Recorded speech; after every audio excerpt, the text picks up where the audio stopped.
16장 18절부터 22절입니다. 우리 한 목소리로 읽겠습니다. 네 하나님 여호와께서 내게 주시는 각 성에서 내 지파를 따라 재판장과 유사를 둘 것이요 그들은 공의로 백성을 재판할 것이니라. 너는 굽게 판단하지 말며 사람을 외모로 보지 말며 또 뇌물을 받지 말라. 뇌물은 지혜자의 눈을 어둡게 하고 의인의 말을 굽게 하느니라. 너는 마땅히 공의만 좇으라. 그리하면 네가 살겠고 네 하나님 여호와께서 내게 주시는 땅을 얻으리라. 네 하나님 여호와를 위하여 쌓은 단 곁에 아무 나무로든지 아세라상을 세우지 말며 자기를 위하여 주상을 세우지 말라. 네 하나님 여호와께서 미워하시느니라. 아멘. 아멘. 여러분 20절 말씀에 너는 마땅히 공의만 좇으라. 그리하면 첫째 네가 살겠고. 할렐루야. 예. 여러분 살아계십니까? 하나님의 공의이신 예수 그리스도를 쫓는 자들은 살아있습니다. 하나님의 말씀에 붙어있는 자들, 하나님의 말씀으로부터 떠나지 않는 자들은 살아있습니다. 할렐루야. 예. 또한 네 하나님 여호와께서 내게 주시는 둘째 땅을 얻으리라. 땅을 얻으리라. 그럼 팔복 중에 하나죠. 땅을 기업으로 얻을 것임이라. 그럼 예수님을 사모하고 하나님의 나라와 의를 구하는 백성들에게는 반드시 하나님이 어떠한 상급을 주시고 어떠한 보상을 해주시냐면 그 나라를 주시고 왕을 주시고 모든 통치권을 모든 신분을 회복해 주심과 아울러서 땅을 주십니다. 할렐루야. 여러분 땅이라는 것은 아레츠, 하나님의 갈망이라고 그랬잖아요. 뜻이 아레츠라는 것은 라츠, 달리기 한다란 말이에요. 붙잡으려고 그냥 전속력으로 뛰어가는 거 있죠. 여러분 달리기 해보신 적 있어요? 달리기 그 라츠아 하면 달려간단 말이에요. 하지만 열망한다 이런 말입니다. 근데 앞에 뭐가 붙었습니까? 알레프, 신성, 하나님. 그래서 하나님의 열망, 하나님이 달리게 하시는 거, 그게 뭐냐면 아레츠라는 말이고 땅이라는 말이에요. 그러니까 예수 그리스도라는 공의를 쫓는 자들에게는, 하나님의 말씀에 붙어있는 자들에게는 하나님이 생명을 주시고 네가 살겠고, 그리고 또 무엇을 주시냐면 하나님의 갈망을 이루는 그 생각을 주시고 마음을 주시고 육체를 줘요. 여러분 하나님의 갈망이 이루어지면 이 육체 가운데 그것을 우리가 부활이라고 하는 것입니다. 우리의 혼 가운데, 우리의 생각과 감정과 의지 가운데 하늘의 뜻, 하나님의 달리기가 완성이 되고 그 경주가 펼쳐지면 그것을 통치자라고 하는 것이에요. 그것을 살아있는 혼, 생명이라고 하는 것입니다. 할렐루야. 여러분 이게 우리예요. 이게 우리입니다. 그래서 땅을 차지한다라는 것은 내가 어떤 땅을 얻는 것도 되지만 물리적으로 내가 첫 번째 땅이라고 그랬잖아요. 제일 비싼 땅이라고 그랬잖아요. 그죠? 우리 옆에 있는 분들한테 다시 한번 공시지가를 말해주시기 바랍니다. 당신이 제일 비싼 땅입니다. 이게 하나님 나라의 공시지가예요. 내가 제일 비싼 땅이에요. 여러분들이 제일 비싼 땅입니다. 할렐루야. 하나님의 갈망이 와서 꽂히는, 하나님의 달리기가 와서 우리의 생각과 감정 가운데, 의지 가운데 이루어지는, 왕성하게. 할렐루야. 그걸 하나님 나라라 그래요. 그걸 하나님의 의라 그래요. 그래서 그 의를 쫓아라. 그 의를 쫓아라. 사실은 공의를 쫓아라 이렇게 했지만 원문에 보면 제덱, 의 이렇게 두 번 써준 겁니다. 강조한 거예요. 의를 쫓아라. 또 의를 쫓아라. 그럼 넌 살 것이다. 할렐루야. 그럼 너는 그 땅이 될 것이다. 그럼 너는 땅을 차지할 것이다. 할렐루야. 하나님의 갈망이 네 어떤 생각 가운데, 너의 영과 혼과 몸 가운데 가득하게 될 것이다. 여러분 이런 자들을 뭐라고 하냐면 또한 신부라고도 하고요, 아들이라고 합니다. 하나님의 아들들. 모든 피조물들이 이러한 아들들이 출현하기를 고대하고 또 고대하고 있어요. 그래서 이런 아들들이 출현하면 어떻게 돼요? 하나님의 갈망이 와서 이루어지는 아들이 출현하면 만물이 다 소망이 생기는 거예요. 모든 피조물들이 다 살맛이 나는 것입니다. 왜냐하면 우리가 그 통치자로 세워졌기 때문에. 우리가 걔네들을 간섭해야 되고 지도해줘야 되고 파수해 줘야 되고 유지시켜 줘야 되고 경영해야 되기 때문에 아버지의 뜻대로 다 유지해야 되기 때문에 할렐루야. 그래서 모든 만물은 다 아들들을 기다리고 있는 거예요. 아들들. 할렐루야. 자, 이 일을 위해서요. 그러니까 지금 신명기에서 거듭 반복해서 거기로 가야 된다. 그리고 다른 어떤 신에게 제사하면 안 된다. 오직 그 하나님께만 경배해야 된다. 그리고 네 마음에 이걸 새겨야 된다. 그리고 자녀들에게 부지런히 반복하고 가르쳐 줘야 된다. 계속 그 유일신 하나님, 그 하나님을 마음을 다해서 사랑해야 된다. 쉐마 이스라엘, 이스라엘아 이걸 들어야 된다. 그분은 우리 하나님이시고 한 분이신 하나님이다. 그분의 뜻이 설 것이다. 이거를 계속 가르치고 있어요. 지금 모세를 통해서 하나님이 가르치고 있어요. 왜냐하면 약속의 땅이 코앞에 있기 때문에 모압 평지에서 이제 요단강 건너가 약속의 땅이에요. 그래서 이제 마지막 무장, 마지막 재교육을 시켜주고 있는 것이 신명기예요. 자, 그 가운데 오늘 저희들이 읽었던 신명기 16장 18절의 말씀을 한번 보겠습니다. 우리가 그럼 하나님의 나라에 들어간다라는 거, 산다라는 거, 정말 살겠고 생명이 충만하게 되는 거, 하나님의 생명으로 우리가 충만하게 되는 거, 그리고 하나님이 주시는 땅을 차지하고 내가 그러한 땅이 되고, 자, 이거 하나님 나라를 말하는 거죠. 이거를 이스라엘을 불러서 이스라엘을 선택해서 하나님의 나라를 이렇게 가르쳐주고 있는 거예요. 지금 애굽에서 빼내가지고 시내산에서 토라를 주고, 또 사도행전 2장에 보면 성령을 부어주시고 오순절에, 그리고 또 초막절에 절기를 하나님이 완성의 절기로 선포하시고 왕이 등극하신다, 신랑이 오신다. 그래서 오늘 18절의 말씀 보기 전에 사실은 16장 1절부터 17절까지의 말씀이 무슨 말씀이냐면요, 1년에 3차례의 큰 절기들이 있다라는 것을 모세를 통해서 가르칩니다. 그러니까 저 땅에 들어가면 어떤 라이프 스타일이 기다리고 있냐면 1년에 3번 하나님 안에서 크게 기뻐하고 즐거워해야 되는 명절, 절기가 있다라는 것을 가르쳐줘요. 네. 이런 게 있다라는 걸 가르쳐줍니다. 우리도 이렇게 분기마다 명절들이 있잖아요, 그죠? 어떤 행사들이 있잖아요. 그걸 통해서 하나됨을 확인하고 우리가 어떻게 여기 있는지를 감사하고, 그리고 우리가 누구인지를 다시 우리가 되새기고, 우리 하나님이 어떤 분이시고 하늘의 갈망이 무엇인지를 우리는 또 기억하고 노래하고 제사를 드리기도 하고, 또 레위인들, 고아들, 과부들과 함께 즐거워하는 법을 배워가기도 하고. 자, 그게 지금 1절부터 17절까지의 말씀들. 6월절에 애굽으로부터 나온 것. 자, 16장 3절 우리 잠깐씩 보고 갈까요?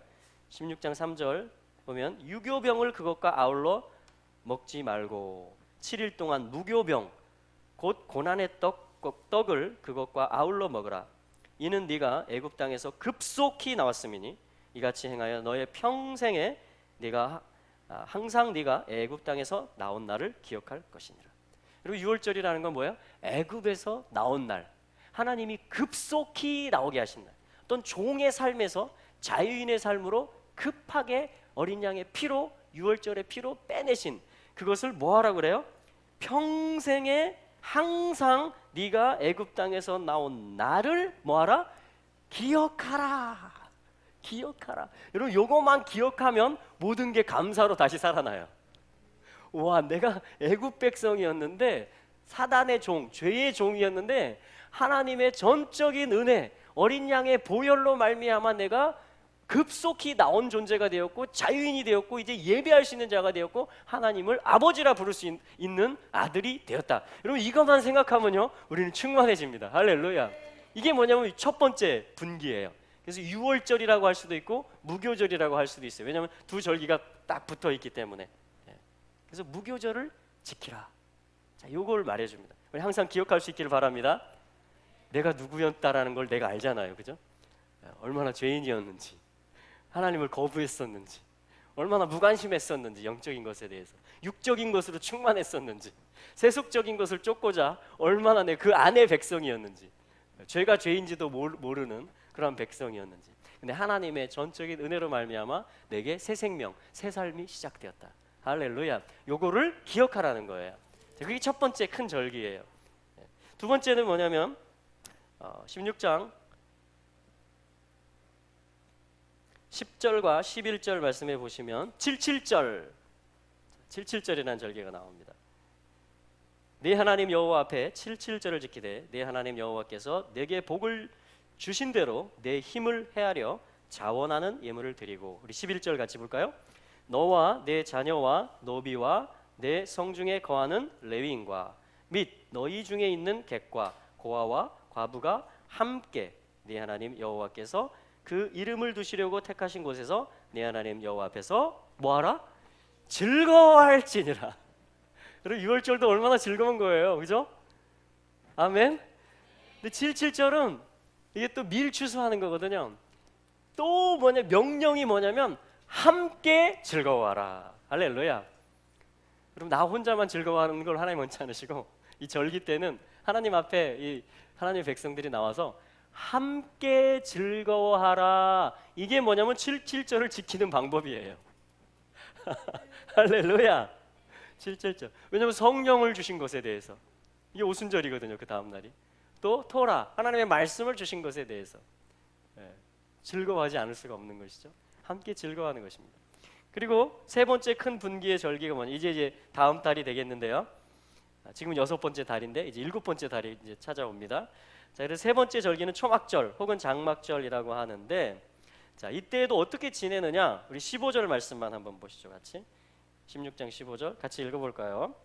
네 하나님 여호와께서 택하신 곳에서 너는 7일 동안 네 하나님 여호와 앞에서 절기를 지키고 네 하나님 여호와께서 내 모든 물산과 내 손에 된 모든 일에 복 주실 것을 인하여 너는 온전히 즐거워할지니라. 할렐루야. 어떻게 즐거워하라?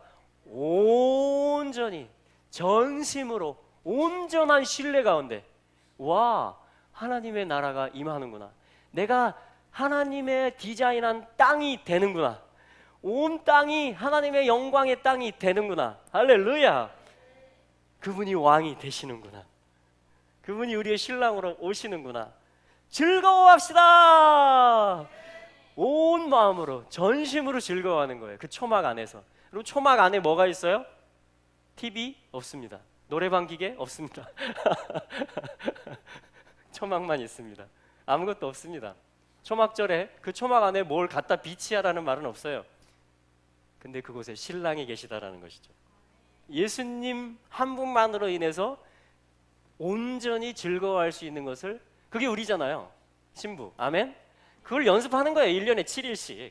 그걸 초막절이라고 합니다. 여러분, 그게 완성이에요. 그게 완성.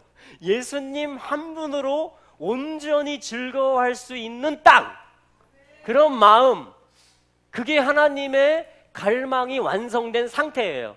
그걸 초막절이라고 합니다. 초막절. 그런데 그 왕 안에 뭐가 있어요? 지혜와 지식의 모든 보화, 7 권세, 모든 자원, 모든 존귀, 모든 능력, 모든 영광, 모든 것이 그 내 신랑 안에, 우리의 왕 안에 있는 거예요. 할렐루야. 그래서 나는 그분만을 기뻐하는데, 그분과 하나가 됐는데 그분의 모든 것을 이제 같이 쓰는 거예요. 할렐루야.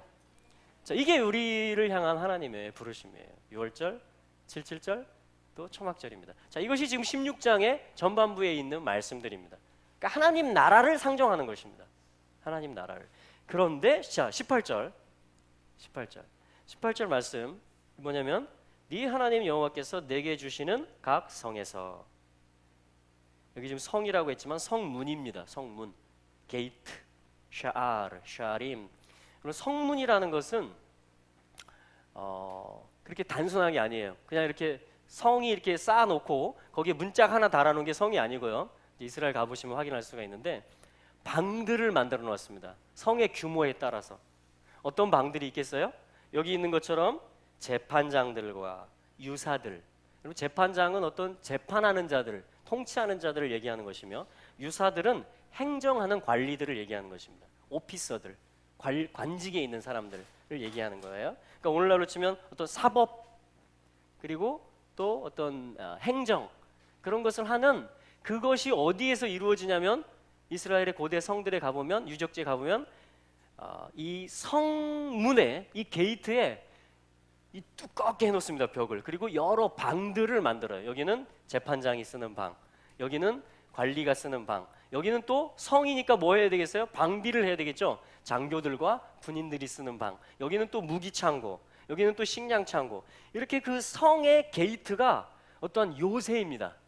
어떤 입법, 행정, 사법, 군사 어떤 그런 것들에 있어서 아주 요충지, 그게 뭐냐면 성문이라는 말이에요.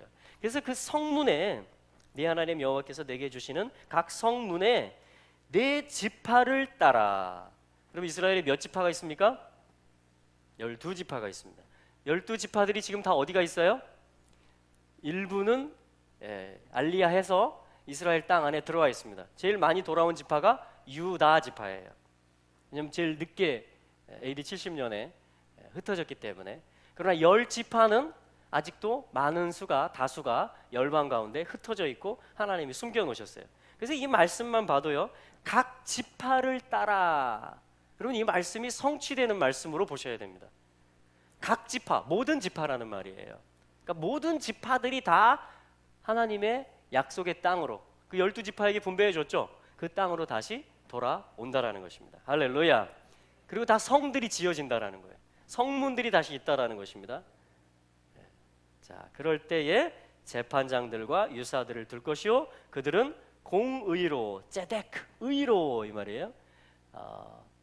백성을 재판할 것이니라, 이렇게 되어 있습니다.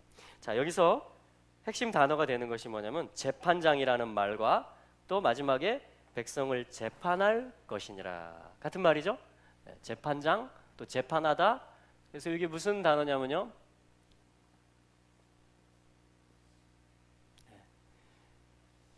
복수형이 돼서 이렇게 임하면 복수형이 되거든요. 근데 원래 뜻은 요겁니다. 그래서 이걸 읽을 때 어떻게 읽냐면 쇼프팀, 무슨 뜻이냐면 재판장들. 자, 한번 읽어볼까요? 쇼프팀, 쇼프팀, 재판장들. 또 샤파트 하면 재판하다, 이 말이 됩니다. 샤파트, 재판하다. 재판이라는 것은 뭐냐면요, 가운데 뭐가 있어요? 말하는 것입니다. 재판은 말하는 것인데 무엇을 말하냐? 하나님의 내면에 있는 것, 하나님의 지혜에 속하는 것, 하나님이 원래 가지고 계셨던 어떤 기준들, 그것을 말하는 것. 하나님의 형상에 따라서 하나님의 형상을 말하며 또한 하나님의 속에 있는 것을 말하는 것을 샤파트, 재판하다, 재판하다, 이렇게 말하는 거예요. 이런 일을 하도록 직임을 받은 자들을 쇼페트라고 합니다. 한 명의 재판관은 쇼페트, 쇼페트. 그래서 요거를 우리 사사기가 뭐냐면 책 제목이 똑같아요. 쇼프팀입니다. 사사들을 갖다가 요 재판하는 자들이라고 하는 거예요. 사사들, 리더들을 얘기하는 거예요. 그러니까 어떤 법을 재판한다라는 것은 사실은 뭐예요? 고대 사회에서는 그 최고 통치자의 고유 권한입니다. 사법권이. 그리고 왕이 재판을 해요. 솔로몬 왕이 재판을 합니다. 행정의 총수일 뿐 아니라 어떤 사법, 법을 어떤 판단하고 재판을 하고, 그리고 재판권을 안 주고 치리하라고 하면 그건 불완전한 것입니다. 재판권이 있고 그리고 이 치리하고 다스리는 것이죠. 자, 그러한 기능을 하는 것이 사사들이며 또한 재판장들이에요. 그래서 이문 이제 복수형이 돼서 쇼프팀, 재판장들이다. 자, 요게 이제 이번 한 주간에 21장 9절까지 16장 18절부터 21장 9절까지의 한 주간의 토라 포션의 제목이 뭐예요? 쇼프팀. 그러니까 이번 한 주간 동안에는 하나님의 형상이 예수 그리스도, 그분의 형상은 무엇일까? 나의 원래 형상은 무엇일까? 내가 하나님의 어떤 뜻을 입어서 하나님의 달리기가 완성되는 그런 땅이 된다고 했는데, 그게 뭐냐면 형상이 출현하는 거거든요. 아들을 닮아가는 거예요. 아들을 닮아가는 것입니다. 그리고 하나님의 내면에 있는 거, 테트는 그 안에 있는 지혜, 그릇 모양이잖아요, 그죠? 뭔가를 담겨 있어요. 그 안에 하나님 속에 뭔가가 있어요. 자, 그것을 말해내는 거예요. 과연 하나님의 마음은 뭘까? 하나님의 생각과 지혜는 뭘까? 하나님의 뜻은 뭘까? 그걸 나타내는 게 테트란 알파벳입니다. 그래서 그거를 말할 수 있는 거예요. 그게 재판이에요. 그게 재판. 근데 이때 반드시 어떻게 해요? 의롭게, 의를 따라서 재판해야 된다. 자, 이것이 지금 18절의 말씀인 것입니다. 그래서 19절에 보면 판단을 굽게 하지 말 것이고 뇌물을 받지 말 것이고. 왜냐하면 뇌물을 받으면 어떻게 돼요?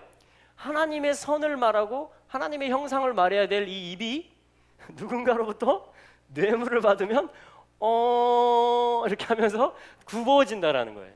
이 말이 삐뚤어져 버린다라는 것입니다. 그러면 바른 재판이 될 수 없다라는 거예요. 그렇기 때문에 판단을 굽게 하지 말고, 또 19절 이어서 보면 사람을 외모로 보지 말고, 아멘. 자, 판단을 굽게 하지 말고, 첫째. 둘째, 외모로 보지 말고, 셋째, 뇌물을 받지 말라. 할렐루야. 이게 재판할 때의 지침들입니다. 그리고 하나님의 형상과 하나님의 선과 지혜만을 말하는 것이에요. 그럴 때 20절에 의를 쫓으라, 의를 쫓으라. 그럼 네가 살 것이다. 그러면 네가 땅을 차지할 것이다. 이렇게 연결이 되었던 것입니다. 이 말씀이.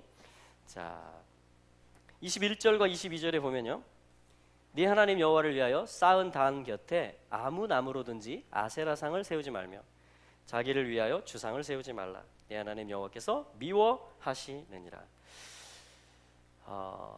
단이 있는데요, 하나님을 위해서 단을 쌓았는데 그 옆에 아무 나무들을 갖다가 이렇게 복잡스럽게 심지 말라는 것입니다.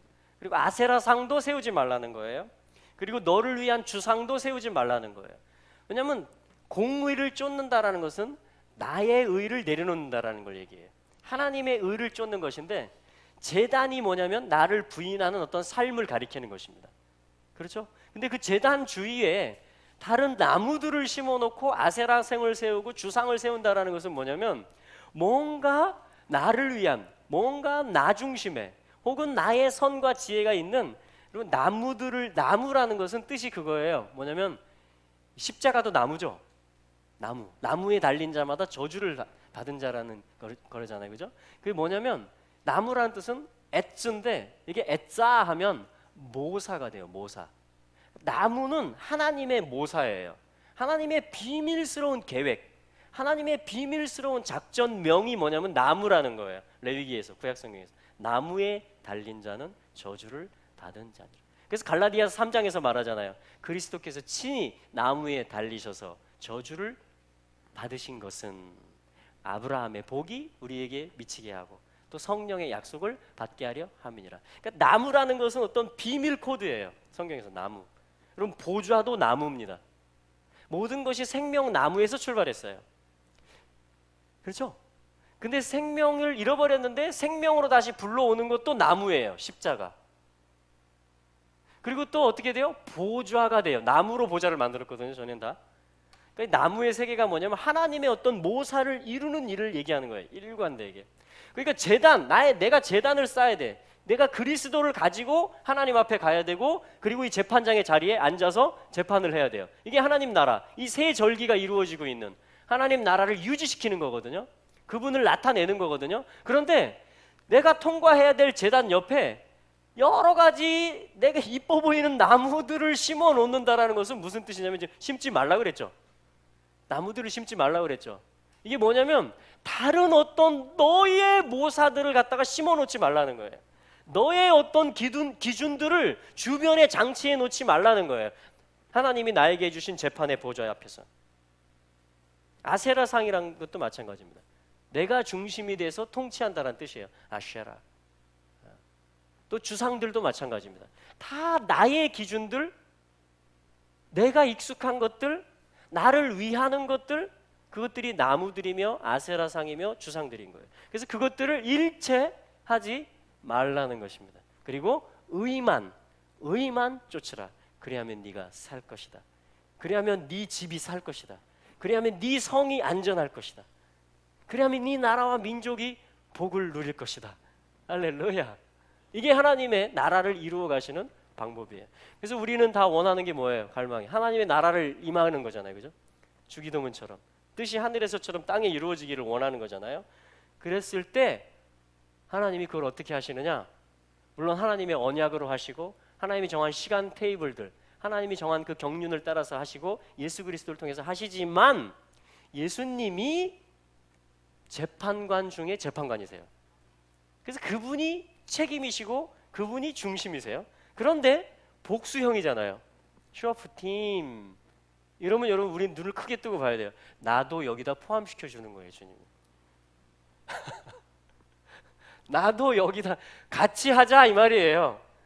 재판장이신 하늘 보좌에 계신 우리 하나님이 이 땅에 하나님의 재판과 통치를, 하나님의 나라와 의를 펼치고 가득 차게 하는 일에 있어서 와라 함께하자, 그런 자들을 이스라엘이라고 하는 거예요. 그런 자들을 하나님의 성도들이라고 하는 것입니다. 쇼프팀 복수형이 된 거예요. 그래서 재판장들, 그것도 한 성뿐 아니고 너희 각 성문들에, 그러니까 하나님의 백성들이 있는 모든 단위들, 모든 가정들, 어떤 그 그룹들, 모든 그 개교회들, 그렇죠? 모든 것들 가운데 하나님은 이 말씀을 주고 계신 거예요. 내가 너희에게 줄 것이다. 여러분, 하나님이 이미 우리에게 주셨어요. 어떤 의미에서는 이미 나의 성을 주셨어요. 가정이라는, 또 교회라는, 또 우리가 속해 있는 어느 모임이라는, 그것이 일터가 될 수도 있고, 그것이 어떤 연합체일 수도 있고, 그리고 우리에게 이미 성들을 주셨고, 성문들 안에 누가 그러면 이 일을 할 것이냐, 누가 하나님의 나라와 의를 반영하고 펼치는 일을 할 것이냐, 여기 있는 지침대로 하는 사람을 통해서 하나님이 나타나시는 거예요. 그가 재판장입니다. 그가 주님과 함께 다스리는 자들이에요. 그것이 때로는 중보기도로 나타나고, 그것이 때로는 예배로 나타나고, 그것이 때로는 섬김으로 나타나고, 그것이 때로는 전함으로 나타나고, 여러 가지 모양으로 하나님께서 임하시고 기름 부으시고 나타나시는 것입니다. 할렐루야. 자, 이것이 뭐냐면 지금 이 말씀들이에요. 여러분, 주님은 우리를 재판장들로 부르셨습니다. 아멘. 네. 자, 그러면 재판장들에게 있어서 재판을 잘 하려, 우리 지금 각 성에 있는 거예요. 그러니까 그죠? 각 성들, 각 민족들, 각 도시들과 각 단위들에 있습니다. 이러한 나의 어떤 그 재판, 어떤 그 영역 속에서 내가 재판을 잘 할 수 있는 지침들을 지금 주님 주셨는데, 그 가운데 하나의 지혜, 그 가운데 반드시 연결돼 있어야 될 게 뭐냐면, 그러니까 내가 어떻게 하면 좋은 재판장이 될 것이냐, 그 방법이 뭘까요? 그 방법이 뭘까요? 우리도 이 법원들이 많잖아요. 그렇죠? 각 뭐 가정법원까지 있잖아요. 그렇죠? 모든 법원들, 단위들이, 조직들이 쫙 이렇게 있잖아요. 그래서 뭐냐면 성경에 있는 그 말은 뭐냐면, 이 구조, 이 질서를 이해할 때 우리가 좋은 재판장이 됩니다. 무슨 얘기냐면, 우리 시편 말씀을 한번 찾아보겠어요. 시편 122편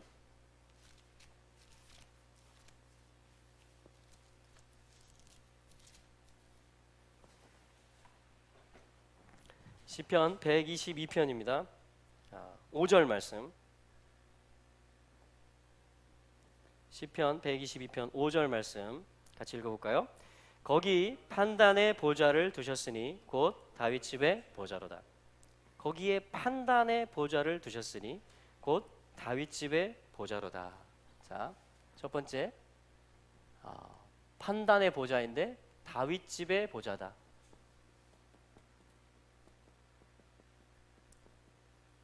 이게 판단, 그게 뭐냐면 요 단어예요. 쇼페트. 판단의 보좌. 그럼 보좌, 어떤 통치하는 걸 말하죠. 그 포지션을 말하죠. 그러니까 어떤 이 재판권을 가지고 있는 판단의 보좌가 있는데, 거기가 어디냐면 예루살렘을 얘기하는 것이며 다윗 집의 보좌를 얘기하는 것입니다. 예루살렘에 있는 다윗 집의 보좌. 이것이 으뜸 보좌예요. 이것이 대법원과 같은 거예요. 이것이 예수님의 보좌예요. 그러니까 단수형으로 쓰이면 쇼페트가 되겠죠. 쇼프팀이라는 단어가. 그러면 한 명의 재판관이란 얘기겠죠. 그럴 때는 누구를 일컫는 것이냐면 예수 그리스도를 일컫는 것입니다. 근데 그분의 예수님의 보좌 이름을 뭐라고 하냐면 시편 122편 5절에서 판단의 보좌이며 다윗 집의 보좌이다. 그 도시는요 예루살렘이다 라고 말하고 있는 거예요. 그러니까 우리의 대법원은 하나님 나라의 대법원은 어디예요? 예루살렘입니다. 그 보좌의 이름은 뭐예요? 다윗 집의 보좌예요. 그 보좌의 주인은 누구예요? 여기 앉아서 재판하시는 분이 하나님의 아들이신 예수 그리스도십니다. 예수 그리스도. 자, 그래서 이거 사실 성전에 올라가는 노래거든요. 성전에 올라가면서 부르는 찬송 노래예요. 자, 그런데 122편 1절에 보십시오. 다윗의 시 곧 성전에 올라가는 노래인데 사람이 내게 말하기를 여호와의 집에 올라가자. 여호와의 집에 올라가자. 여러분 이런 말 들으십니까? 여러분들 내면에서 여호와의 집에 올라가자. 거기 판단의 보좌가 있다. 그래서 예루살렘을 위해서 평안을 구하라. 예루살렘을 사랑하는 자는 형통할 것이다. 그게 이 6절 말씀이거든요. 여러분 이 음성을요 우리는 사실은 계속 들어요. 여호와의 집으로 올라가자. 다윗 집에 보좌가 있는, 으뜸 보좌가 있는 최고 재판관이신 주님께 나아가자. 이것이 사실은 우리가 주님의 인도를 받는 것이고 성령의 음성을 듣는 거예요. 오늘 저희들이 성찬식 할 때 2개의 이 맞자 무교병으로 했는데요. 여러분 이게 사연이 있습니다. 어떻게 이게 나왔냐면요. 오늘 저희 부부가 새벽에 와서 기도하고 오늘 예배를 준비하고 이렇게 찬양도 해보고 뭐 작업도 하고 이렇게 하고 있는데 전화가 왔어요. 집에서 한 사람이 통곡을 하면서 전화를 했어요. 억울한 일이 생긴 거예요. 무슨 상황이에요 지금? 예, 재판장이 돼주세요 이 말이에요 지금. 재판해 주세요 이 말입니다. 여러분 부부끼리도 마찬가지예요. 어떤 일이 있을 때마다 여러분 남편이 다스리는 게 옳습니까? 아내가 지혜가 많으니까 아내를 따라가는 게 옳습니까? 둘 다 옳지 않습니다. 제가 믿기로는 한 분이신 재판관을 가운데 모시는 것이 옳습니다. 그게 의를 쫓는 거예요. 우리 모두는 그래서 뭐냐면 재판관을 필요로 해요. 그래서 우리에게 들려지는 음성은 뭐냐면 이 122편 1절의 말씀처럼 우리가 여호와의 집으로 올라가자. 요거를 들어야 돼요. 그래야 살아요. 그래야 생명이 풍성해져요. 그래야 땅이 돼갈 수 있어요. 그래야 땅을 차지하는 거예요. 그게 우리가 여호와의 집으로 올라가자. 이 소리가 안 들리면은 굉장히 위험한 겁니다. 여호와의 집으로 올라가자 했을 때 2가지 반응이 나타납니다. 겸손한 사람은, 그리고 하나님의 판결을 원하는 사람은 그래 올라가자 하면서 그 뒤에 나오는 말이 뭐예요? 할 때에 여호와의 집으로 올라가자 할 때에 내가 기뻐하였다. 여러분 여호와의 집으로 올라가고 다윗 집의 보좌, 판단의 보좌가 있는 곳으로 예루살렘으로 올라가면, 그러니까 열국을 하나님이 훈련하시고 하나님의 형상으로 만들어가는 방법이 뭐냐면 예루살렘이라는 도시를 놓는 거예요. 모든 왕들을 훈련시키는 방법이 뭐냐면 한 왕을 이 예루살렘에 세우는 거예요. 모든 재판장의 일들을 하는 자들을 훈련시키고 그들을 다듬어가는 게 뭐냐면 한 보좌, 다윗 집, 모든 집들마다 다 잘났다고 하잖아요, 그죠? 근데 한 집을 세워놓는 거예요. 기준으로 대법원처럼. 이게 뭐냐면 여호와의 집으로 올라갈까? 이 말이에요. 여호와의 집으로 올라갈까? 그랬을 때 여러분 어떻게 해야 된다고요? 이 노래가 이어지려면 내가 기뻐하였도다. 내가 기뻐하였도다. 이게 하나님 첫 번째 주시는 말씀입니다. 내가 기뻐하였도다. 한번 따라해 볼까요? 내가 기뻐하였도다. 소망이 있습니다. 여호와의 집으로 올라가자 했는데, 그럼 고집이 세면 어떻게 합니까? 내가 옳다라고 말하면 어떻게 되죠? 네가 틀렸고 내가 맞다니까 이렇게 하면요, 누군가 혹은 내 내면에서 여호와의 집으로 올라가 볼까? 이렇게 하면요, 아니 나 안 가. 내가 맞거든. 네가 틀렸거든. 네, 그러면 이게 무슨 얘기예요? 내가 재판관이란 얘기예요. 내가 왕이란 이야기예요. 내가 중심이란 이야기예요. 내가 중심. 그렇게 판단하시면 됩니다. 그래서 이게 우리 모두에게 주는 말이에요. 모든 열방, 모든 왕들, 모든 도시들, 모든 집들을 향해서 하나님이 하나님의 형상으로 만들어가기 위해서 선택하고 구별한 게 뭐냐면 예수 그리스도시고 다윗집이며 예루살렘이란 도시인 것이에요. 이게 이 시편의 시작이에요. 이게 있어야지, 내가 기뻐하였도다가 있어야지 주님의 통치를 받아들이는 백성이 됩니다. 그래서 2절에 보니까 예루살렘아 우리 발이 내 성문 안에 섰도다. 여러분 여기까지 가셔야 돼요. 아멘. 주님의 다스리는 그 말씀, 성령의 감동, 그리고 내 양심, 그 성 안으로 내가 들어가야 돼요. 여호와의 집에 올라가자 할 때 좋아, 내 판단이 안 맞을 수도 있어. 내가 혼날 수도 있어. 내가 벌금 물 수도 있어. 내가 보상해 줘야 될 수도 있어. 그럼에도 불구하고 주님이 나의 주인이야. 이 보좌만이 내가 살 길이고 내가 땅 되는 길이야. 요거를 고백하고 내가 기뻐한다. 가자, 올라가자 하고서 내 발이 예루살렘의 성문 안으로. 여러분 성문들에 누가 있어요? 아까 신명기 16장 18절에 보니까 셔프팀들이 기다리고 있어요. 셔프팀들이. 할렐루야. 의를 말해주는 자들, 판단을 굽게 하지 않고 하나님의 나라를 말해주는 자들이 배치되어 있어요. 할렐루야. 그걸 통과하는 거예요. 그럴 준비가 되셨습니까? 그러면 이제 우리는 어떻게 되는지 아십니까? 예루살렘의 평화를 구하는 자들이 되고요, 중보기도 하는 자들이 되고요, 샬롬을 전하는 자들이 됩니다. 이게 화평케 하는 자들이에요. 하나님의 아들들. 7절에 보니까 예루살렘아 네 성 안에 평강이 있고 내 궁중에 형통이 있을지어다. 내가 이제 내 형제와 내 부모를 위하여 말하리니. 내가 재판 걸렸던 걸 다 말하는 거예요. 내 형제들, 내 친구들, 여기서 다 재판거리들이 나오잖아요. 그죠? 그들과 화평하고 그들과 함께 되는, 하나 되는 방법이 뭐예요? 네 가운데 평강이 있을지어다. 다시 말하면 예루살렘 안에 샬롬이 선포될 때 나도 살고 내 친구도 살고 내 가족도 살고 다 다시 살아나는 거예요. 이 왕의 통치가 오는 것만이 열방의 소망입니다. 네. 이거 외에는 소망이 없어요. 왜? 여기에 생명이 나오기 때문에. 이게 생명나무였어요 원래. 이게 십자가가 있던 땅이에요. 그래서 예루살렘에 십자가가 서는 거예요. 그래서 예루살렘이 보좌의 도시가 되는 거예요. 그럼 오늘도 예루살렘을 사랑하는 마음들이 여러분들에게 더 충만히 차고 넘치기를 축복합니다. 이것은 단순히 그냥 어떤 한 도시를 옹호해라 이런 차원의 말씀이 아니고, 나 개인을, 또 우리 모든 단위, 모든 집들, 민족들의 단위들을 다 한 분 예수 그리스도의 통치 앞으로, 그 재판 앞으로, 그 공의 앞으로, 그 사랑 앞으로 다 이끌어내는 하나님의 모사예요. 그걸 십자가라고 하고 그걸 보좌라고 하는 것입니다. 그걸 재판이라고 하는 거예요. 그게 하나님의 기준이에요. 자, 그럼 우리는 어떻게 되겠어요? 우리는 이 쇼프팀의 역할을 또 할 수 있는 자들이 됩니다. 중보기도로, 또한 화평케 하는 자들로. 할렐루야. 이게 하나님이 쇼프팀에 대해서 주시는 첫 번째 메시지. 그래서 이게 어떻게 되냐면, 그래 둘이 이리 오거라. 교회에서 전화 왔다고 그랬잖아요. 오늘 아침에 둘이 재판거리가 생긴 거예요. 둘이 와라. 올라와라. 얘들이 긴장하고 왔겠죠. 혼날 줄 알고.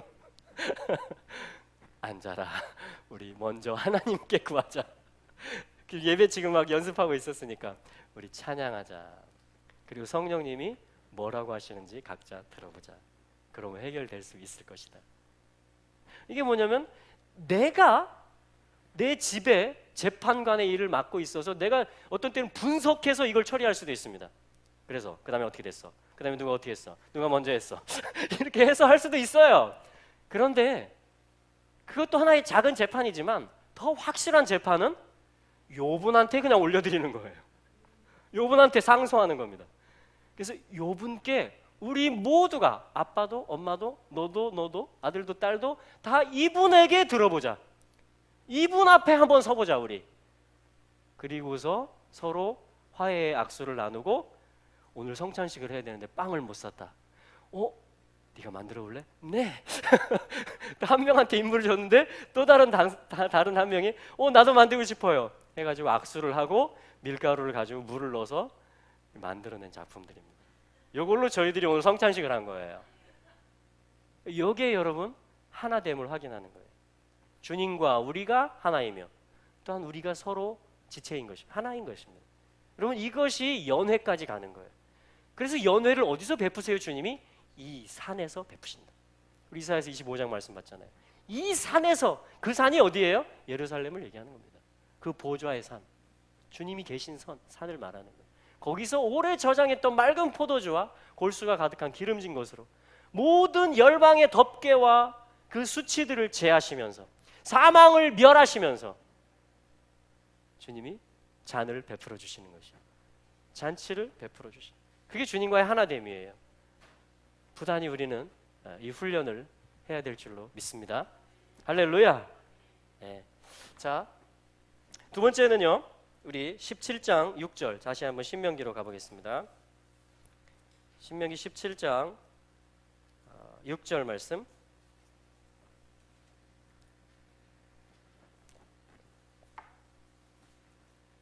신명기 17장 6절 같이 읽어볼까요? 시작. 죽일 자를 두 사람이나 세 사람의 증거로 죽일 것이요 한 사람의 증거로는 죽이지 말 것이며. 아멘. 자, 우리 19장 신명기 19장 15절도 읽어보겠습니다. 신명기 19장 15절 같이 읽어요. 사람이 아무 악이든지 무릇 범한 죄는 한 증인으로만 정할 것이 아니요 두 증인의 입으로나 세 증인의 입으로 그 사건을 확정할 것이며. 아멘. 여기 여러분 어떤 단어가 나옵니까? 두세 증인이라는 말이 나옵니다. 그러니까 이 쇼프팀들이 참고해야 되는 게 뭐냐면 한 증인의 말만 들으면 안 된다라는 거예요. 한 증인의 말만. 반드시 2명 혹은 3명의 최소한의 증인들이 있을 때에 그 증거, 그 증인이 어떤 그 증거한 말들이 효력이 있는 것입니다. 재판을 할 때에. 자, 그래서 이것은 뭐냐면 하늘과 땅을 연결하는 재판이에요. 재판이.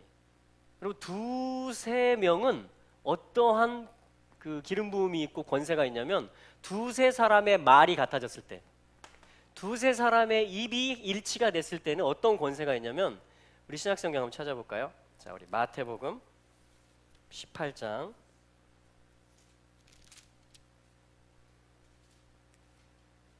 마태복음 18장 말씀입니다.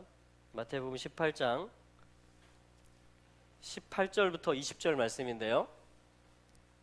자, 두 번째는 뭐냐면 두세 증인. 자, 요 말이 뭐냐면 신약 성경에 그대로 나오는 거예요. 신약 성경에. 근데 이들이 했을 때, 자, 어떤 일이 있는지 한번 보겠습니다. 두세 사람이 함께 했을 때, 같은 말을 했을 때 하나님 나라에서 어떤 일들이 일어나는지 그걸 보는 것이에요. 자, 우리 마태복음 18장 18절부터 20절까지 함께 읽겠습니다. 진실로 너희에게 이르노니 무엇이든지 너희가 땅에서 매면 하늘에서도 매일 것이요 무엇이든지 땅에서 풀면 하늘에서도 풀리리라. 진실로 다시 너희에게 이르노니 너희 중에 2 사람이 땅에서 합심하여 무엇이든지 구하면 하늘에 계신 내 아버지께서 저희를 위하여 이루게 하시리라. 2-3 사람이 내 이름으로 모인 곳에는 나도 그들 중에 있느니라. 할렐루야. 여러분 2-3 사람이 한 말을 하잖아요. 그럼 주님이 그 중에 있고요. 그리고 하늘과 땅을 18절에 보니까 땅에서 매면 하늘에서도 매이고 땅에서 풀면 하늘에서도 풀리는, 다시 말하면 하늘과 땅을 연결하는, 하늘과 땅을 연결하는 권세가 있는 것이 뭐냐면, 그러니까 재판이라는 것이 사실은 이 땅의 일 같지만 하늘의 일이라는 거예요. 하나님의 뜻을 말하는 것을 얘기해요. 그래서 재판한다라는 것은 통치 행위예요. 이 땅에서만의 통치가 아니고 하늘의 뜻을 이 땅에 내리는 것을 얘기합니다. 그래서 모든 재판관들은 뭐예요? 경외해야 돼요. 사실은 왕들도 재판을 하거든요. 왕들도, 제사장들도 재판을 합니다. 이번 주 신명기 말씀들에 17장, 18장, 19장 이렇게 보면 제사장들에게 가서 재판을 구해라. 또 왕들이 이렇게 판단하고 치리해라라고 하나님이 말씀해 주세요. 또 선지자가 하나님의 말을 말해줄 것이다. 또 이렇게 가르칩니다. 와, 이게 지금 이제 성경에 나오는 이 쇼프트, 어떤 쇼프팀의 일을 하는 그런 사람들을 가르쳐요. 예를 들면 왕은 이 일을, 이 하나님의 통치, 하늘의 뜻을 이 하늘을 땅에 연결시켜서 말하는 자인데, 그러기 위해서 많이 가지면 안 되는 게 있어요. 왕이 재판을 잘하기 위해서 많이 가져서는, 왕은 무엇이든지 많이 싸울 수 있잖아요. 힘이 있기 때문에. 근데 많이 가지면 안 된다 이렇게 말합니다. 뭘까요? 첫째, 말을 많이 가지면, 병거를 많이 가지면 안 돼요. 왜냐하면 이것은 전투력을 말하는 것입니다. 무력을 말하는 거예요. 이 당시 사회에서는 힘을 키우는 걸 얘기하는 거예요, 왕이. 근데 그걸 많이 가지지 말아라 이렇게 얘기합니다. 두 번째, 뭘 많이 가지면 안 돼요? 네? 아내를 많이 가지지 말아라 이렇게 얘기합니다. 왜요? 마음을 뺏긴다 이렇게 얘기해요. 그래서 그 아내가 섬기는 신을 섬기게 됩니다. 그런 왕들이 있어요. 자, 세 번째, 뭘 많이 가지면 안 돼요? 은금을 많이 가지면 안 됩니다. 재물을 많이 가지면 안 돼요. 왜? 그러면 너무나 그쪽으로 갈 수가 있어요. 그렇죠? 그래서 이러한 것들은 많이 가지지 말라. 왕이 그 업무를 보기 위해서, 이 재판의 일, 하늘을 땅에 연결시키는 그 일을 왕이 해야 되잖아요. 그러면 우리가 왕 같은 제사장이잖아요. 참고하세요. 그런데 왕한테 하나님이 2배로 가져라 이렇게 말하는 게 있습니다. 토라책, 율법책을 한 권만 가지라가 아니고 하나는 2권을 가지는데, 하나는 왕의 보물 창고에 갖다 넣어놔라 이렇게. 왕에게 가장 값진 것을, 나한테 가장 값진 것이라는 게 뭐냐면 나의 금고에 넣어놓는 거잖아요. 그래서 왕에게 하나의 율법책은 이 창고에 갖다 넣어놓고요, 또 하나의 율법책은 어떻게 해요? 곁에 두고 모든 날들 동안에 그것을 읽어라 이렇게 되어 있습니다. 그것이 뭐냐면 이 왕이 왕의 역할을 하는 거예요. 그게 하늘과 땅을 통일시키는 거예요. 선지자들, 왕들, 제사장들, 또 사사들, 재판관들, 이러한 자들이 다 뭐냐면 하늘과 땅을 연결하는 부르심. 그리고 우리가 왕이며 제사장입니다. 우리에게 주시는 말씀들인 거예요. 첫 번째는 뭐였어요? 요 최고 권위, 예루살렘 다윗 집의 보좌에. 여러분, 그래서 모든 집들 중에 최고의 권위는 어디 있어요? 다윗 집에 있습니다. 왜? 왕 중에 왕이신 예수님이 다윗 집의 왕이시기 때문에 그렇습니다. 다윗의 아들이기 때문에 그래요. 이걸 인정할 때 우리는 하늘과 연결이 됩니다. 열방들은. 할렐루야. 그래서 여호와의 집에 올라가자 할 때에 기뻐하지 않고요, 그것을 반항하면 나중에 어떤 쪽으로 가는지 아세요? 예루살렘을 없애자 이런 데까지 갑니다. 예루살렘을 치러 올라가자 여기까지 나가요. 하늘의 통치를 싫어하면, 내가 나의 왕국을, 우리의 왕국을 그냥 여기서 차리자, 그러면 예루살렘을 대적하는 쪽으로 빠지게 됩니다. 그래서 우리는 부지런히 뭘 해야 돼요? 왕을 경외하는 훈련, 예루살렘의 샬롬을 구하는 기도를 계속 해야 될 것이에요. 이게 우리 집들, 우리 민족이 사는 길이에요. 할렐루야. 자, 두 번째는 뭐라고 그랬어요? 반드시 한 사람이 하는 게 아니고, 이 재판에 효력이 있으려면 두 사람, 세 사람, 두세 사람이, 두세 증인이 함께 말하게 될 때, 함께 증거하게 될 때에 하늘과 땅이 연결되어진다. 내가 그들 중에 있다. 두세 사람이 내 이름으로 모이는 곳에는, 이게 그 말이에요.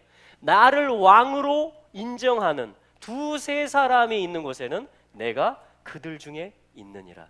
그럼 우리는 이 최고의 보좌, 최고의 권위를 우리의 중심에 놓고, 우리는 이제 두세 사람이, 그 같은 동의를 하는 사람들이 중보의 기도를 하며 또한 여러 가지 사역들을 할 수가 있게 되는 것입니다. 그래서 여러분, 이걸 우리 적용해야 될 거예요. 그죠? 부부 단위로 또 형제 단위로, 또 부모와 자녀가 같이 두세 사람, 어떤 소그룹을 얘기하는 것입니다. 또는 1대1이 될 수도 있고 제자 그룹이 될 수도 있고. 그래서 우리가 두세 사람이 만나는 이유가 그 중심에 이분을 모시고자 하는 일이 될 때 그 그룹은 재판장 그룹이 되는 거예요. 제자들 그룹이 되는 것입니다. 하늘과 땅을 연결할 수 있는 합법적인 재판의 권세, 권위를 가진 그러한 소그룹들이 되는 것이에요. 할렐루야. 예, 이것은 또한 큰 단위로의 연결과 연합으로도 이어갈 수 있겠죠. 그래서 두 번째는 뭐냐면 바로 이 두세 증인이라는 부분입니다. 재판할 때 두세 증인. 우리 그렇게 할 수 있게 되기를 축복합니다. 예, 우리 자녀들과도 그렇게 시간을 정해놓고 해보고, 가족부터 또 직장 가운데 그런 일들을 우리가 할 수 있는 것이죠. 해야만 되는 것이죠. 자, 마지막으로 한 가지만 더 보겠는데요. 우리 신명기로 다시 돌아가 보시죠. 재판을 한다. 자, 재판에서 하나님이 여러 가지를 가르쳐 주시는데 어떻게 하늘의 뜻이 땅에 이루어지느냐, 재판을 통해서. 우리 신명기 20장, 신명기 20장은 어떠한 상황, 어떠한 때의 규례냐면 사실은 전쟁할 때, 대적과 싸우려 할 때의 규례들을 얘기해 줍니다. 전쟁하고 재판하고 무슨 상관이 있을까요? 전쟁하고 재판하고 상관이 있습니다. 어떻게 상관이 있을까요? 전쟁이라는 것은 한마디로 나라와 나라끼리 재판을 거는 거예요. 그렇죠?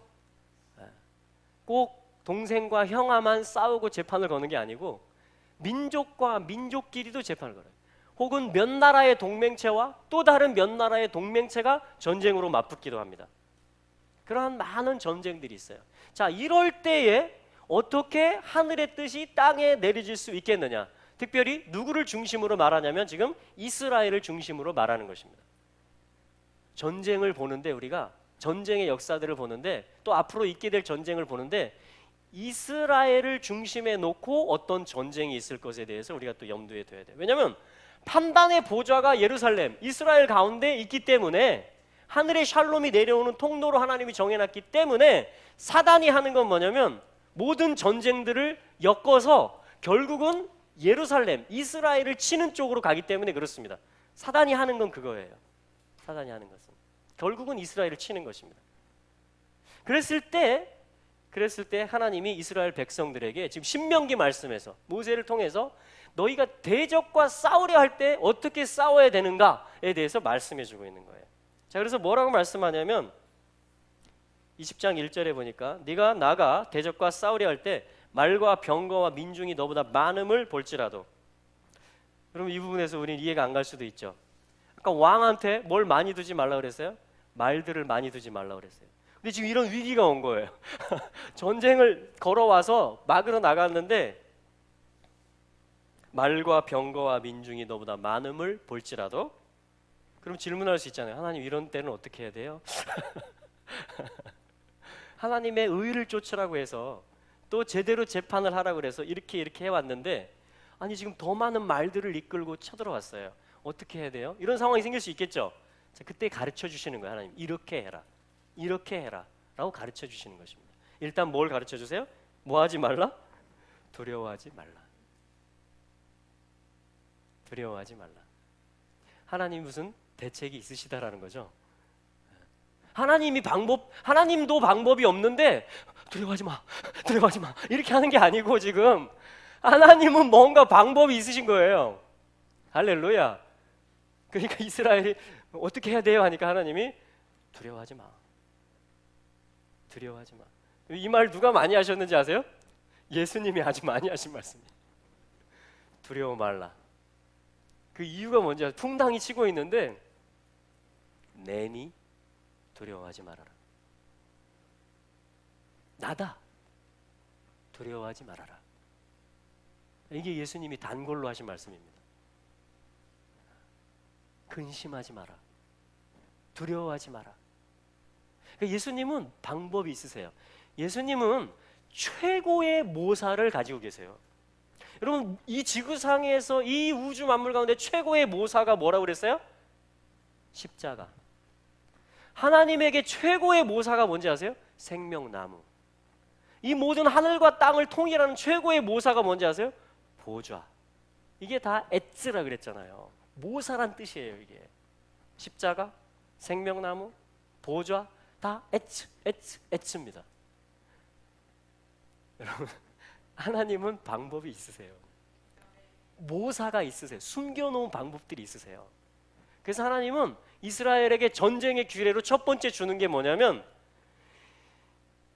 너보다, 네가 가진 것보다 너의 대적의 말과 병거와 민중이 많음을 볼지라도 두려워하지 마라. 이게 전쟁 규례의 시작이에요. 내니 두려워하지 말라. 하나님을 믿으니 나를 믿으라. 너희는 마음에 근심하지 말라. 여러분, 이게 우리가 전쟁하는 시작이라고요. 할렐루야. 이게 그분을 믿는 거라고요. 이게 평상시에는 재판하는 자들이에요. 겸손하게 그분을 왕으로 인정하는 거예요. 근데 전쟁이 났을 때는 역시 똑같아요. 그분을 의뢰하는 거예요. 그분이 뭐라고 하시나 들어보자. 염려를 많이 해라. 근심을 많이 하면 뭔가 방법이 있을 것이다. 이렇게 말하신 적이 한 번도 없습니다. 아주 많이 세게 두려워하면 피할 길이 생길 것이다. 이렇게 말한 적도 한 번도 없으세요. 한결같이 근심하지 마라. 두려워하지 마라. 나다. 할렐루야. 이게 전쟁에서 이기는 방법이에요. 이걸 듣는 것이, 이걸 믿는 것이, 이대로 하는 것이. 할렐루야. 그래서 이제 세 가지를 말씀합니다. 세 가지 excuse 세 가지 봐주시겠다. 합법적으로 전쟁을 하는 데 있어서 참, 그러니까 하나님 굉장히 여유가 있으시죠. 지금 병력을 많이 모아야 되는데 이런 사유, 이런 사유, 이런 사유일 때는 돌아가도 좋다 이렇게 말합니다. 그 첫 번째가 뭐예요? 5절에 보니까 새 집을 건축하고 낙성식을 행치 못한 사람이 있느냐? 저는 집으로 돌아가라. 전사하면 타인이 낙성식을 행할까 하노라. 두 번째 6절에 보니까 포도원을 만들고 그 과실을 따지 못한 자가 있느냐? 집으로 돌아갈지니 전사하면 타인이 그 과실을 먹을까 하노라. 세 번째 7절 여자와 약혼하고 그를 취하지 못한 자가 있느냐? 그는 집으로 돌아갈지니 전사하면 타인이 그를 취할까 하노라. 자, 이게 다 무엇과 상관이 있을까요? 하나님과 이스라엘과의 관계를 가르치는 것입니다. 하나님은 집을 짓는 분이고 그 집의 아버지시라는 거예요. 그러니까 내가 너희들의 집을, 이스라엘의 집을 완성할 거라는 거예요. 그 낙성식을 내가 치를 것이라는 것입니다. 너희들은 나의 집에서 영원히 거할 거라는 거예요. 두 번째, 포도원. 주님이 포도원 농부세요. 예수님이 참 포도나무세요. 그리고 우리 가지들이 그 나무에 붙어 있으므로 과실을 많이 맺게 하는 것입니다. 할렐루야. 그 열매, 그 하나님의 농사가 성공할 거라는 거예요. 그 농사의 주인이 하나님이시라는 거예요. 그래서 이거를 이스라엘에게 가르치는 거예요. 포도원으로, 성경에서. 그래서 그런 상황이 있으면, 포도원을 새로 만들었는데 아직 열매를 못 따먹은 병사가 있으면 돌아가라. 왜요? 하나님이 농부시고 그 결실을 맺는 분이라는 것을, 이 사람이 농사를 지어서 그 포도를 먹어야 하나님이 이런 분이시고 우리는 하나님께 이런 존재고 하나님과 우리가 하나 되었을 때 결실을 맺는 것이구나, 그것이 기쁨의 잔이 되는구나, 이거를 그 사람의 삶을 통해서 나타내라는 것입니다. 그 미션이 있으니까 돌아가라는 거예요. 세 번째, 여자와 약혼하고 그 여자를 아직 취하지 않은 자. 우리 주님, 신랑이시죠? 예수님이 우리를 반드시 취하실 것입니다. 전쟁에서 열애시켜줄 만큼 나는 이걸 반드시 할 거라는 말이에요. 이것은 그 메시지를 너희 삶 가운데 나타내라는 거예요.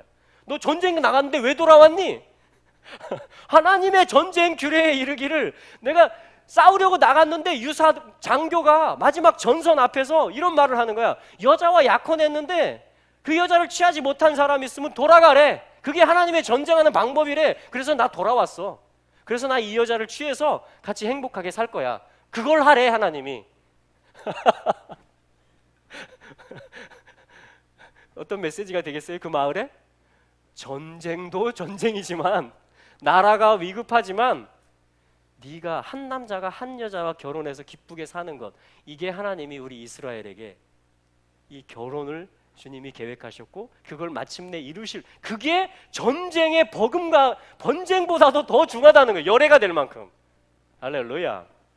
그러니까 여러분, 이 전쟁에서 진다는 얘기예요, 안 진다는 얘기예요? 이긴다는 이야기죠. 이긴다는 이야기죠. 근데 마지막 하나가 더 있어요. 마지막 하나. 이 전쟁의 규례에 있어서 그 말씀이 뭐냐면요, 8절입니다. 8절과 9절 같이 읽어보겠습니다. 유사들은 오히려 또 백성에게 고하여 이르기를 두려워서 마음에 겁내는 자가 있느냐?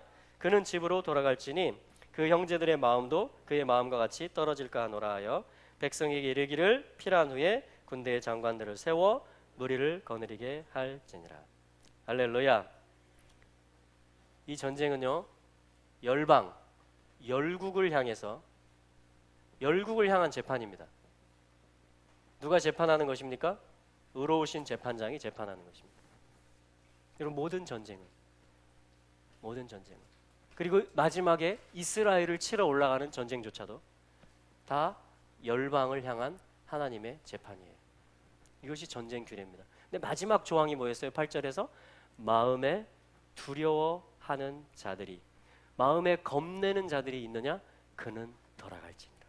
다른 사람의 마음까지 떨어지게 할까 하노라. 이게 하나님의 마지막 전쟁 규례입니다. 여러분, 하나님의 나라, 하나님의 전쟁, 하늘을 땅에 내리는 일, 그리고 이 최고의 권위의 보좌를 인정하고 그 재판을 기쁘게 받아들이는 이 모든 이 쇼프팀의 일들은요, 다 무엇으로 된다고요? 자원함으로 합니다. 기꺼이, 즐겁게, 내가 원해서, 내가 동의해서 하는 전쟁이며, 그러한 말이며, 그러한 주님의 주권을 인정하는 것이라는 거예요. 그래서 이게 마음의 일이라는 것입니다. 이 토라가 지금 마음을 훈련하는 거예요. 네가 원하느냐 이거예요. 주님 억지로 하시는 것보다 인색함이나 억지로 하는 것이 아니고 즐겁게 내는 자를 사랑하세요. 연보할 때도 그렇죠? 우리가 섬길 때도 마찬가지입니다. 우리가 기도할 때도 마찬가지예요. 모든 것을 할 때에 자원함으로 즐겁게 하는 자들, 그것을 통해서 하나님은 그것이 우리의 면류관이 되게 하시고 우리의 상급이 되게 하시는 것이에요. 이게 하나님과 우리의 관계를 얘기해 주는 것입니다. 그리고 주님이 지금 물어보시는 거예요. 이 말씀을 통해서 네가 자원하느냐, 네 마음속에 나에게 가까이 오고자 하는, 그리고 나의 권위를 인정하고자 하는, 나의 재판을 받아들이고자 하는, 그러려면 어떻게 해야 돼요? 우리의 작은 재판들, 작은 판단들과 기준들은 내려놓아야 되는 거예요. 이 제단에 다른 나무들을 막 주변에 심어 놓는 게 아니고 그걸 다 없애는 것입니다. 그리고 오직 하나의 제단, 그리스도의 제단, 십자가만이 있게 해놓는 거예요. 그리고 의만이 내려지도록, 하늘의 뜻만이 땅에 연결되도록 내 생각과 내 입술을 드리는 것입니다. 두세 사람이 한 마음이 되어서 예루살렘의 주님의 최고의 권위를 인정하면서, 그리고 내 마음의 자원함으로 이랬을 때 성문들이 되는 거예요. 그래서 이 성이 지켜지는 것입니다. 이러한 재판관들이 성벽에 서 있게 될 때, 그게 신명기 16장 18절 우리가 읽었던 첫 번째 말씀, 본문의 말씀으로 다시 연결되고 돌아가는 것이에요. 여러분, 우리의 삶이 다 이러한 성문들입니다. 우리가 지금 재판장들로서, 또한 왕들로서, 제사장들로서, 또한 선지자들로서 그렇게 하나님 안에서 부름을 받은 자들이에요. 하나님이 어떻게 재판을 잘할 것인가? 우리를 세우신, 어떻게 하면 우리의 부르심대로 우리가 설 수 있을 것인가? 그래서 샬롬을 내릴 수 있을 것인가? 그것에 대한 방법들을 이렇게 가르쳐주고 계시는 것입니다. 여러분, 이 말씀 앞에 아멘 하시고 취하시겠어요? 저도 취하겠습니다. 저도 아멘입니다. 할렐루야. 그렇다면 이제 취하는 시간이에요. 우리 한번 오늘은 두세 명이서 한번 짝을 지어서 한번 기도해 보겠습니다. 서로 한번 바라보세요. 네, 티격태격할 때도 있지만 이 두세 사람의 마음이 하나 되고, 예수님께서 최고 권위자이시고 최고 재판장이신 예수님께서 이 두세 명들의 작은 그룹들 가운데 중앙에 서시게 될 때에 생명나무가 거기에 서는 거예요. 거기에 십자가가 서는 것입니다. 또한 거기에 재판장들의 보좌들이 서는 거예요. 그래서 원문에 재판장들의 보좌들, 복수형입니다. 전부 다. 재판장들도 복수형이고 보좌들도 복수형이에요. 내가 이기고 아버지의 보좌에 앉은 것 같이 이기는 자들은 나의 보좌에 함께 앉게 하여 주리라. 할렐루야. 이것이 여러분 우리의 부르심이에요. 이것이 주님이 우리를 딱 만드는 거예요. 이게 우리가 살게 하는 거예요. 주님이. 이게 주님의 뜻이에요. 그래서 우리 같이 한번 이 시간에 잠깐씩 한 1, 2분 정도씩 좀 나눠주시면 좋을 것 같아요. 오늘 메시지를 통해서 주신 감동도 좋고요. 또 기도 제목이 있으면 나누셔도 좋습니다. 그런 것들을 잠깐 나누시고 입을 맞추어서 할렐루야, 주님의 뜻 가운데 서로를 위해서 축복하기도 하고, 또 이 사람의 간구의 제목을 내가 함께 올려드리기도 하고, 이렇게 하면서 같이 좀 한 10분 정도 같이 시간을 가지시기 바랍니다.